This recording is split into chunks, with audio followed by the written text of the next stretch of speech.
crime and Peter Chambers.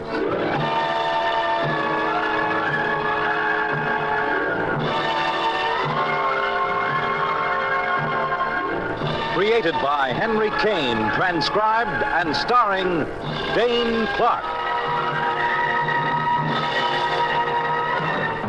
Private investigator, duly licensed and duly sworn, Peter Chambers.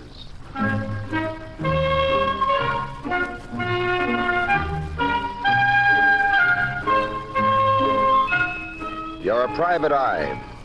That's your business. Anything else? That's for laughs. It's a lazy summer's afternoon, and you've got your feet up on the office desk. And on the other side of the desk, there's another pair of feet.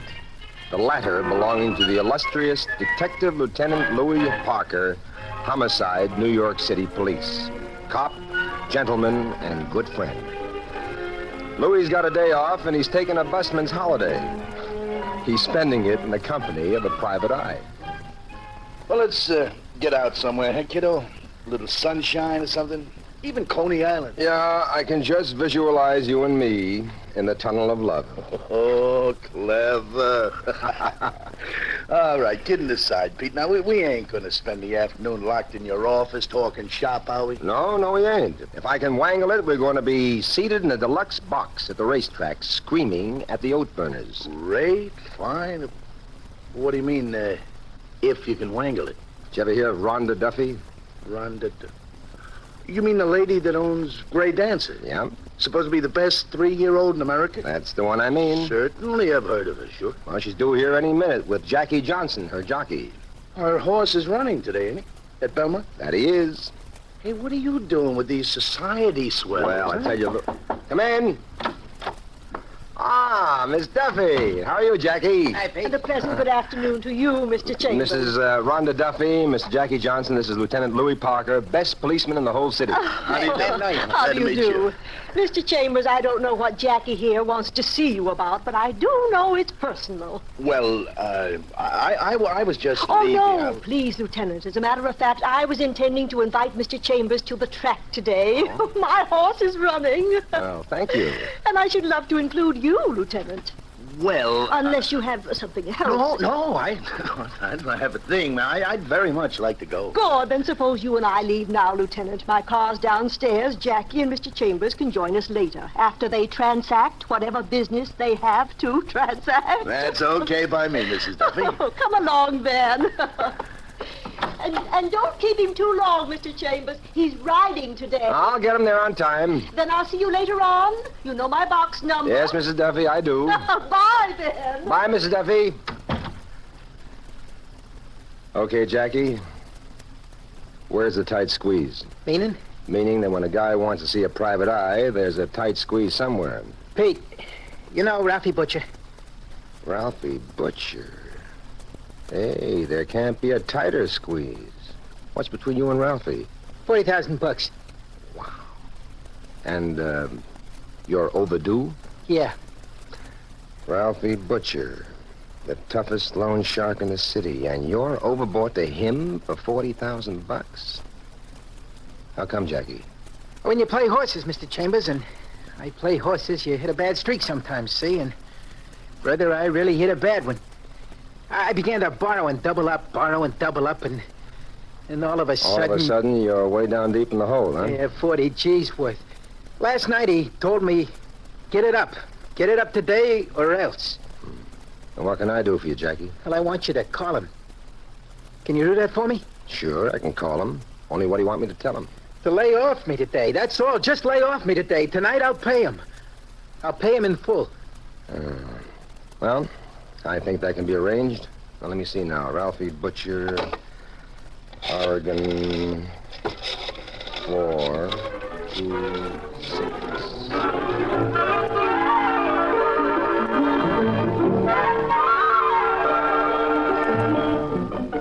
A couple of hours later, you're out in the brilliant sunshine in Rhonda Duffy's box at Belmont. Parker's there, Mrs. Duffy's there, and a tall guy with a little black beard who turns out to be, of all things, an undertaker's embalmer. Mrs. Duffy introduces him to you. John Butler, Peter Chambers. How do you do? You know, fella, you're the first undertaker's embalmer I've ever met. Really? How's business? Oh, I'm out of that now. Now I write verse for greeting cards. First for greeting cards. Wasn't the embalming business better? Yes, somewhat. Why'd you quit? My wife. Somehow my wife objected to that profession. Prior to that, I was a pickpocket. What did you say? Oh, no, you misunderstand. I was a pickpocket as an entertainer. You know, nightclub work, vaudeville. Oh, yeah, I see. You can relax, Louis. Relax. Unfortunately, I was never really very lucky. Pickpocket, embalmer, greeting card, versifier, but I'm afraid I've never averaged more than $50 a week in my life. So now you're playing the horses, huh? Oh, no, indeed not. This is the first time I've been to a racetrack in my life. You're kidding. Honestly. Then what brings you today? Well, I'm a very good friend of Jackie Johnson. Mrs. Duffy's jockey, huh? Yes, that's right. He insisted that I come and watch him ride today, and, well, I acquiesced. Well, I've known Jackie for years and years, but this is my very first time at a racetrack. May I believe it. cut in on this very interesting conversation? Louis, this is the first time this guy's been to a racetrack. Yeah, Can he you told me, believe that? Pete, take a gander. Over there. The gander discloses in the very next box Ralphie Butcher. And seated beside him, a good-looking blonde in slacks and red blouse. Mr. Butcher, big as life. Oh, do you know Mr. Butcher, Lieutenant? I know him slightly. Do you? Oh, yes, he owns several excellent thoroughbreds. Mr. Butcher's a banker, lends money, that sort of thing. Yeah, he lends money, all right. Oh, do you know him too, Mr. Chambers? I know him quite well. The young lady with him is Katie Adams, works for me. Gray Dance's trainer. She's your trainer? One of the few lady trainers in the business. I think I'll stroll over and pay my respects to our banker friend. Tell them to join us, Lieutenant. All right, Mrs. Duffy, I will.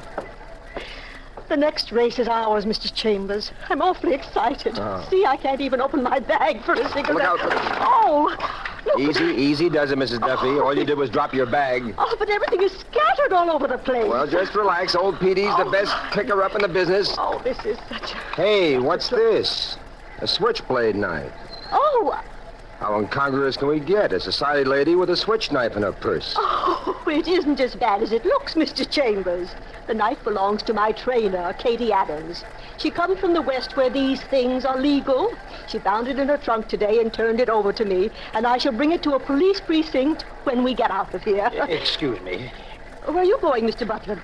That knife frighten you? Oh, no, indeed. I'm just going to stretch my legs and perhaps wager a bob or two. Well, good luck. Thank you, my dear. Well, how about you, Mrs. Duffy? Aren't you going to bet on your horse? I've never made a wager in my life, Mr. Chambers, and in this case, it would be practically taking their money. It's only a 3-horse race, and Gray Dancer has practically no competition.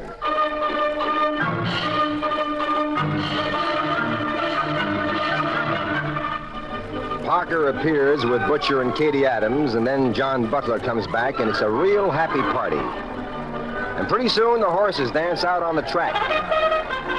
And Katie Adams, lady trainer, is most enthusiastic.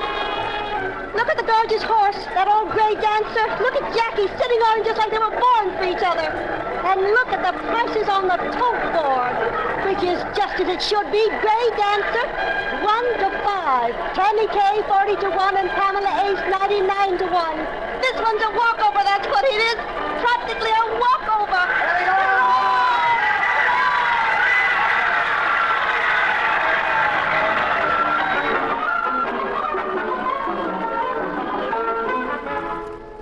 But if it was a walkover, it was a walkover in reverse. Because dear old Gray Dancer came in last, absolutely last. The winner, Tammy K. Second, Pamela Ace. And a very poor last, the 1 to 5 shot, Gray Dancer. The figures on the tote board show that Tammy K pays $80. $80 for 2. Wow-wee. Brother, if ever I saw a jockey throw a race, that was it. First he holds him like he's going to tear his head off, and then he makes a grandstand play. Puts the whip to him when he hasn't got a ghost of a chance. Well, it's a good thing you don't wager, Mrs. Duffy, because... Wager or not, I know when a crooked race is run. There was absolutely no excuse. Katie, I want Jackie here as soon as he's out of his silks. And if I have my way, he'll be out of his silks for good.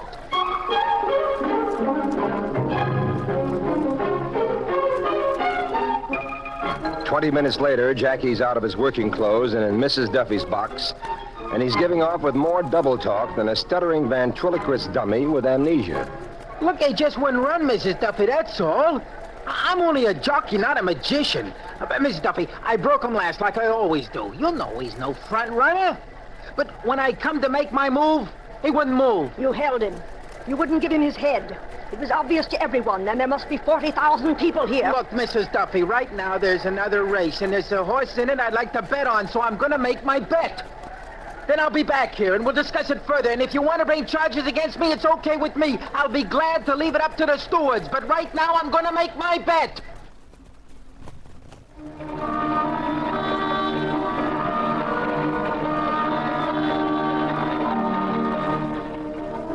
There's an exodus from that box as though a plague had struck. Rhonda Duffy says she's heading for the stewards, and Katie Adams says she's heading for a bite of late lunch.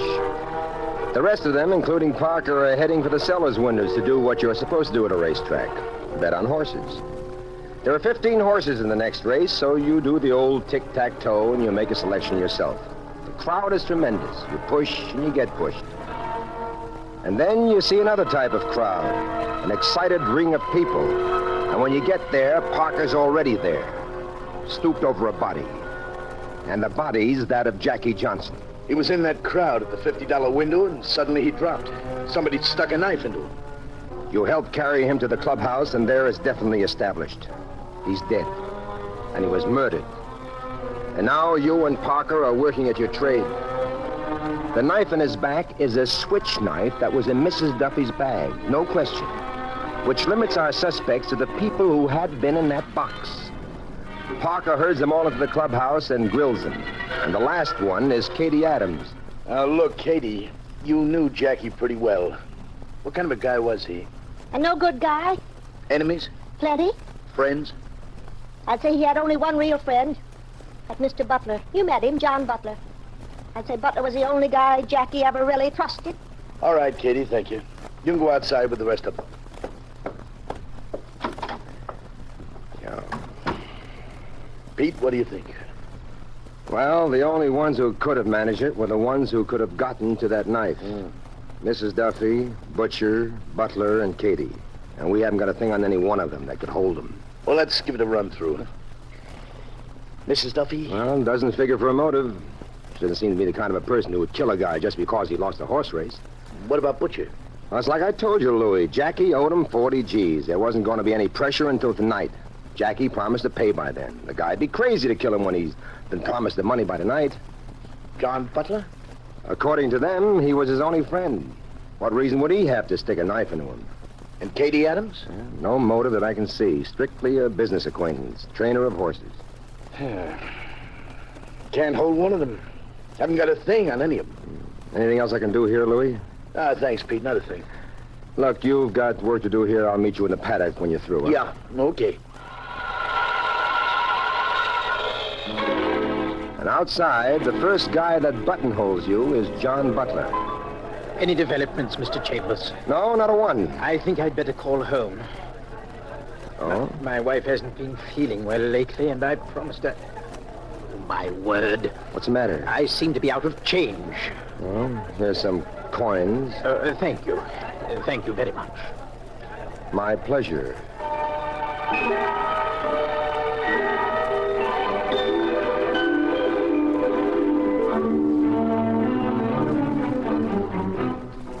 Then you find Mrs. Rhonda Duffy seated at a clubhouse table, lapping up scotch like there's no tomorrow.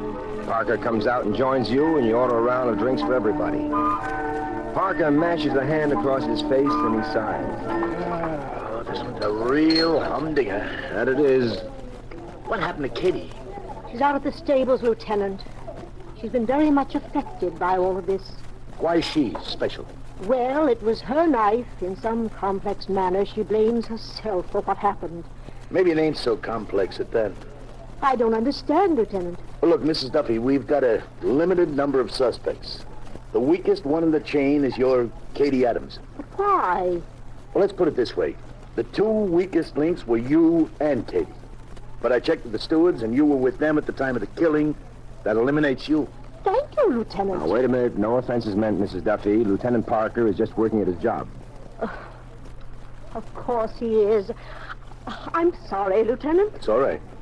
But the point is that we have excellent reason to believe that Mr. Butcher wanted Jackie alive. Very, very much alive. And from what everyone told us, including you and Katie, Butler was a dear friend of Jackie's. Who does that leave us, Mrs. Duffy? But Katie, I mean... Katie Adams. I can't believe it. Mrs. Duffy, would there be any was there any relationship between Katie and Jackie Johnson? Well, it was a long time ago. Please tell us, Mrs. Duffy. Any little point might help. Well, they were interested in one another, but that was, at least a year ago. You mean a serious friendship? Well, Katie thought so. But then, well, she wasn't actually jilted. It was just that Jackie found a new interest. She take it bad? For a time, but only for a short time. After a while, she realized that it was all for the best, that Jackie was, well, a rather frivolous type. What do you think, Pete? Well, from a psychological viewpoint, I think no. A lady doesn't wait a year to suddenly vent her spleen. Well, let me ask you this, Mrs. Duffy. How long has she been with you? 2 years. And how come she picked today to give you that knife? She had it in a trunk, which she keeps here. She was doing a bit of cleaning when she came across it. She realized that in this state it's illegal to own such a knife, and she gave it to me. I wouldn't exactly say she picked today to give it to me. Louis, I still think you're barking up the wrong tree. How about that other tree which is approaching John Butler? Oh, I'm glad I found you. I want to thank you for your hospitality, Mrs. Duffy. Not at all. And in the circumstances, I must sound like an awful oaf, but I must go home now. Something wrong? Yes, indeed there is. Urgent, Mr. Butler? Extremely so. My wife has been ill. I've called home. Thank you for your coins, Mr. Chambers. That's quite all right. It seems that she's taken a turn for the worse. Lieutenant Parker, we're under no restraint, are we? Any of us? No, of course not. Well, then, if you'll excuse me. Just a minute, Mr. Butler, just a minute. Yes? I've got something to show you. Something to show me? What is it? What you show him is a bunched up fist. But he's a strong one, and he stands up under the punch. But then you work his arm around behind him in a hammerlock, and you've got him, but good. Hey, what the heck is going on here? Grab a look in his pockets, Louis. Pete, do you know what Grab you're a doing? look, I told you. Okay, all right. Stand still, you monkey. What do you know? What do you got? Parry Mutual tickets. A lot of them. For a lot of dough. For that big race, the Grey Dancer race. Except these are for number 2 and number 3, Tammy Kay and Pamela Ace. Let's hustle this guy inside where we can have some privacy. You talked me into it, sweetheart. Come on, you.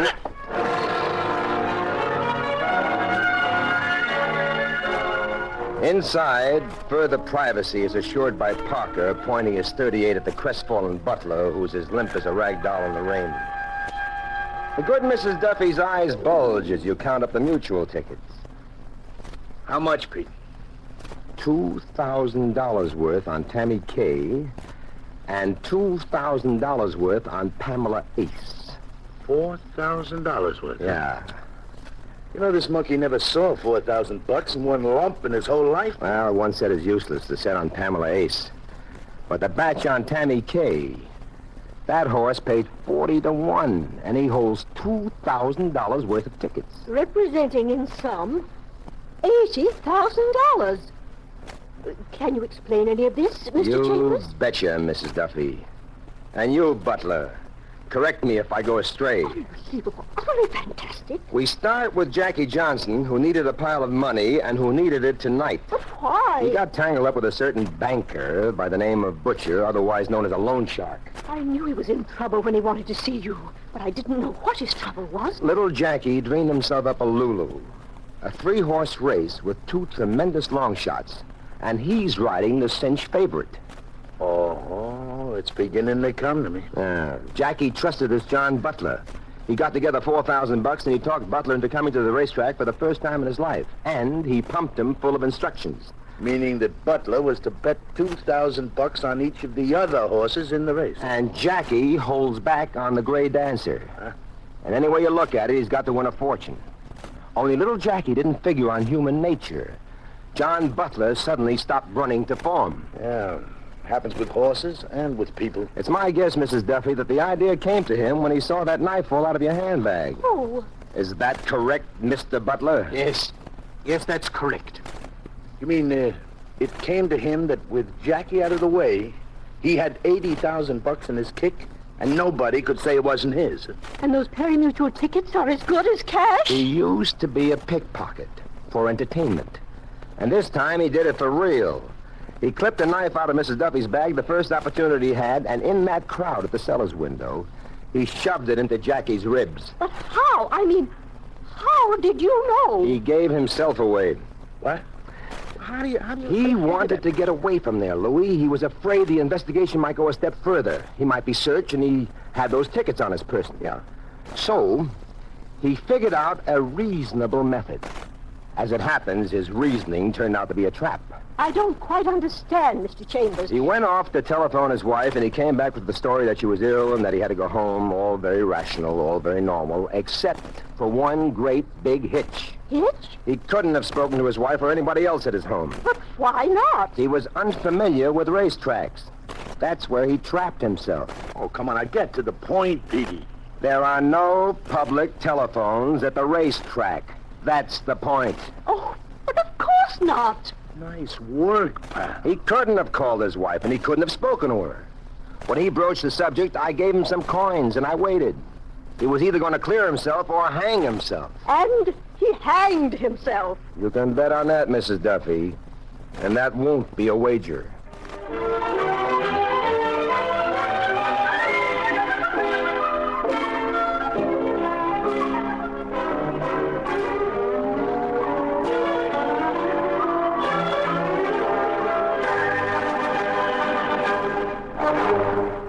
And there you've had Crime and Peter Chambers.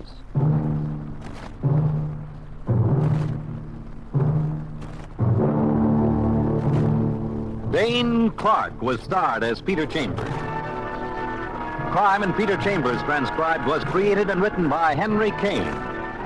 Others in the cast were Bill Zuckert, heard as Lieutenant Parker, Abby Lewis as Mrs. Duffy, and Donald Buca as Butler. It was directed by Fred Way. This is Fred Collins inviting you to tune in next week, same time, same station, for Dane Clark in Crime and Peter Chambers.